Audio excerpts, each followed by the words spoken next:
आंध्र प्रदेश में राष्ट्रीय dairy board द्वारा एक जांच की गई जिसमें तिरुपति मंदिर में चढ़ाए जाने वाला जो भोग लड्डू था उसमें मिलावट पाई गई और मिलावट ऐसी थी जिसको जानते ही एक तरह से हड़कंप मचा। साधु संत समाज बहुत तरह से आक्रोशित हो गया। फिलहाल जांच में जो मिलावट मिली वह पूरी तरह से निकृष्ट चीज़ों की थी। हिंदू समाज जिसको एक तरह से बहिष्कृत करता है और उस बात को लेकर पूरे देश में आक्रोश है। ये बहुत बड़ा बात थी। हाँ, इससे हिंदू समाज आहत है, संत समाज भी द्रवित है इस बात से। तो इस तरह की घटनाएं कैसे हो रही हैं, कारण क्या है? इस तरीके की घटनाएं गवर्नमेंट की सीधी सीधी लापरवाही है। मंदिर प्रशासन की अपनी सूझबूझ से काम नहीं लिया गया है और उनकी जांच नहीं की गई है जिनसे प्रसाद बनता है। क्योंकि आज भारतवर्ष की सबसे बड़ी समस्या है मिलावटखोरी खाद्य पदार्थों में। इससे हॉस्पिटलों की बिल्डिंगें बड़ी बड़ी होती चली जा रही हैं और मनुष्य की आय का अधिकतम हिस्सा इसी स्वास्थ्य पे खर्च करना पड़ रहा है। लेकिन जो ये मंदिर वाला जो विषय है और जहाँ प्रसाद से संबंधित खिलवाड़ है, यह सिर्फ आय से संबंधित बात नहीं है, ये धार्मिक आस्था पे चोट है। जो कि आदमी एक इतनी श्रद्धा भक्ति से कई कई कई सौ किलोमीटर दूर जाता है और वहां से भगवान का भोग ग्रहण करने के लिए जाता है, और वहां पर अगर इस तरीके की मिलावट उनको प्राप्त होती है और इस तरीके के मिलावट से सामान जो प्रसाद है वो अगर मिलता है, तो इससे बड़ा और हिंदू धर्म पे आघात और क्या हो सकता है। उन श्रद्धालुओं के लिए सबसे बड़ी दुखद है ये। तो इस पर सख्त से सख्त कार्रवाई होनी चाहिए और आगे से हमें अपने मंदिरों के लिए बड़ी बड़ी गौशालाओं का निर्माण करना होगा। हमारे यहाँ जैसे मंदिर हैं तो हमारी अपनी गौशालाएं हैं, वहीं से हम प्रसाद वगैरह जो धूप दीप अगरबत्ती वगैरह जो भी कुछ है, धूप दीप वगैरह है और जो देवता को जो भोग बनता है वो हम उसी से चढ़ाते हैं।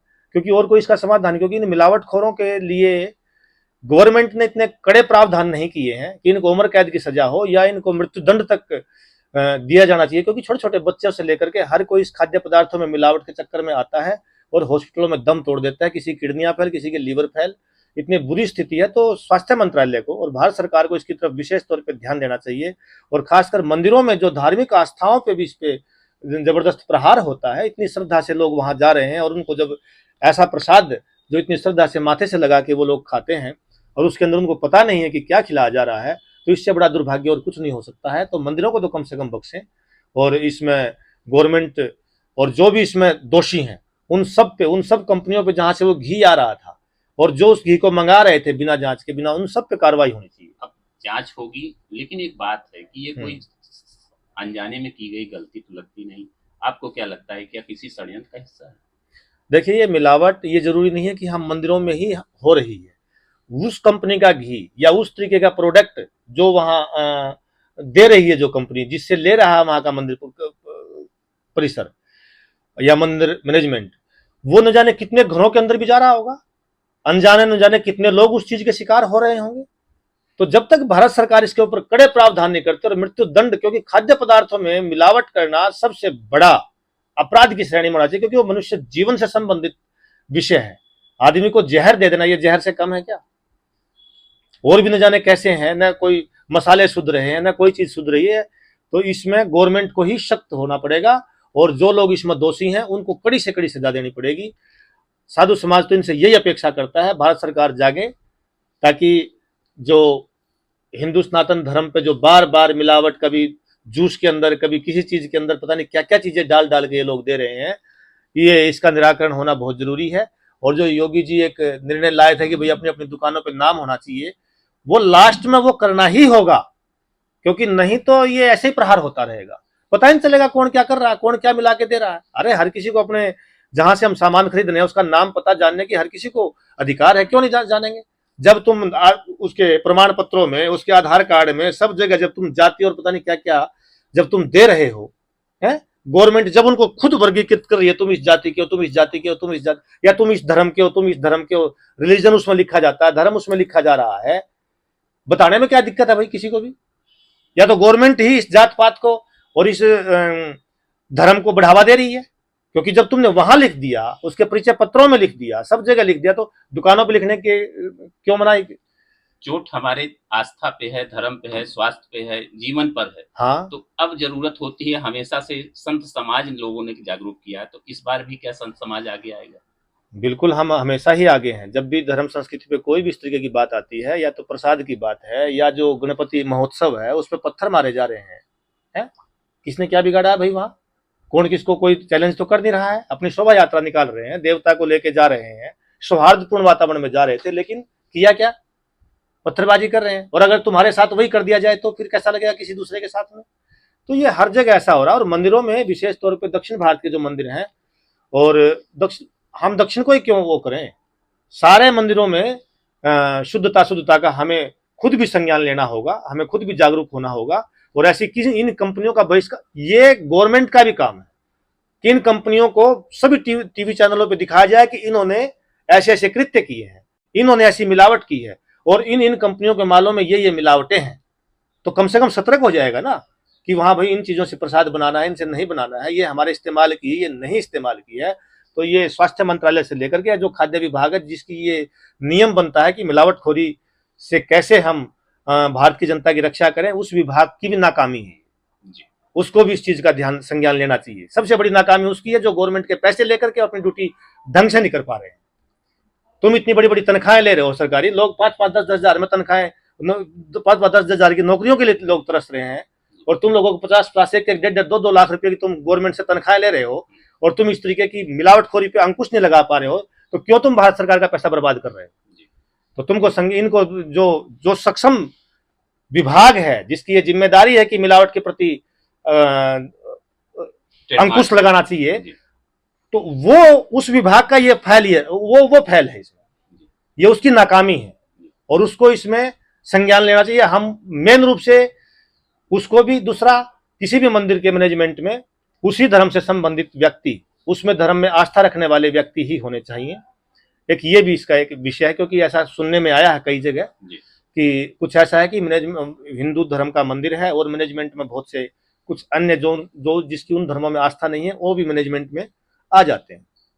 तो थोड़ा इस तरफ भी ध्यान देना चाहिए, क्योंकि वो ज्यादा सतर्कता नहीं रख पाएंगे उस चीज की। जी ठीक है महाराज जी, जैसे सीधे कहा जाता है कि हमारी सरकार है, सरकार का एक तंत्र है, खाद्य सामग्री से लेकर जो भी उत्पादन होते हैं उसको प्रमाणित किया जाता है, टेस्टिंग की जाती है, तब उनको लोग प्रमाण मिलता है और तब मार्केट में लोगों के उपयोग के लिए आते हैं। तो ऐसी चीजें कैसे आ जा रही हैं, आप क्या परिवर्तन करना चाहेंगे? देखिए, ऐसी चीज़ों का सीधी सी बात है, अभी जैसे पूज्य महाराज श्री जी ने बताया कि जो संस्थाएं इसके लिए अधिकृत की हुई हैं सरकार ने, उन संस्थाओं का निश्चित रूप से फेलियर है, क्योंकि उन लोगों ने उसकी ठीक प्रकार से जांच नहीं की, और उन्होंने जांच नहीं की, उन्होंने पास कर दिया पैसे लेकर के। जब उन्होंने पास कर दिया तो वो सामान्य जनता तक पहुंच रहा है, और जब सामान्य जनता तक पहुंच रहा है, जो व्यक्ति हमारे यहाँ भारत में अभी इतनी गरीबी है, तो जो उसे सस्ती से सस्ती चीज़ मिलेगी उसे लेने के लिए वो बाध्य है। तो जब उसे लेगा सस्ती चीज़ को, तो वो सस्ती चीज़ में इतनी मिलावट होगी तो उससे उसके लिए बहुत घातक है। जैसा कि अभी मंदिर की भी बात चली, तो ये भी हम सब के लिए बहुत ही दुख और पीड़ा की बात है। श्रद्धावान आस्थावान लोगों के लिए पूर्ण रूप से हृदय विदारक घटना है। इसलिए सरकारों को और ज़्यादा इस पर कड़े नियम बनाने चाहिए, और हम सबको भी बहुत अवेयरनेस ला करके इस पर काम करना चाहिए। मैं तो अभी पूर्व में ही कुछ दिन पहले ही गणेश पुराण की कथा थी, मैंने समस्त जनता को यही बात कहा कि कुछ कारण इसमें हमारा आलस भी है। पहले हम लोग क्या करते थे, सूखे मसाले लेते थे, उनको फिर पीसते थे, फिर उनको प्रयोग में लाते थे। अभी कुछ समय पहले एक खबर पड़ी थी अखबार में कि पिसा हुआ बाजार से धनिया लिया, और जब उसकी जांच की गई, कंपनी की सारी जांच की गई, तो वो उसमें घोड़े की लीद मिली। तो कुछ हमको भी समझना पड़ेगा, हम क्या चीज़ खा रहे हैं, हम क्या ले रहे हैं, तो ये सब हमको भी समझना पड़ेगा। जागरूकता होनी चाहिए। जब हम खुद अपने आलस को छोड़ेंगे तो उससे भी कुछ समाधान हो जाएंगे। धन्यवाद। संत समाज के ऊपर जिम्मेदारी समाज की भी होती है, धर्म की होती है, संस्कृति की होती है। ऐसी बातें वास्तविकता में हैं, तो अपने भी आप, जैसे आपको मौका मिलता होगा आपको बताने के लिए, तो कैसे जागरूक करेंगे लोगों को? एकदम जागरूक करेंगे। हम लोग समाज में हमेशा ये कहते हैं कि अपना आहार शुद्ध होना चाहिए, क्योंकि आहार जब शुद्ध होगा तो हम स्वस्थ रहेंगे, और स्वस्थ रहेंगे तो हम अच्छे से अपनी दिनचर्या, अपना दैनिक जीवन कार्य करते रहेंगे। और इसी कार्य को करते हुए सबसे बड़ी बात यह है कि शुद्धता के लिए हम सरकार से भी अपील करते हैं कि उस कंपनी को हर चीज़ को, हर कार्य को सुचारू रूप से भेजें, जांच हो, और जांच में जो दोषी पाया जाए उसके लिए कड़ी से कड़ी कार्रवाई की जाए, ताकि यह मंदिर ही नहीं, मंदिर के साथ साथ हर वर्ग, हर समाज, हर घरों में यह मिलावट, हर वस्तु आहार के हर चीज जा रहे हैं और लोग खा रहे हैं, और खाने के बाद फिर अस्वस्थ हो रहे हैं, बीमार हो रहे हैं, हर घरों में बीमारियां हैं। और शुद्ध आहार हमारा कहीं ना कहीं आलस्य है, परिवारों में लोगों में आलस्य है कि हम लोग कुछ भी लाए, दुकान गए, दुकान से खरीदे, लेकिन हमें देखना चाहिए और अपने घर में स्वयं, पहले की माताएं थी अपने घर में स्वयं बनाती थी और स्वयं सब व्यवस्था करके कार्य को कर देती थी, और वो बहुत सुंदर प्रसाद होता था तैयार। और अधिक से अधिक मोटा अनाज का सेवन करें ताकि हमारा शरीर स्वस्थ रहे। और मैं सरकार से पुनः आग्रह निवेदन करूंगा कि इस पे कड़ी से कड़ी कार्रवाई करें। धन्यवाद।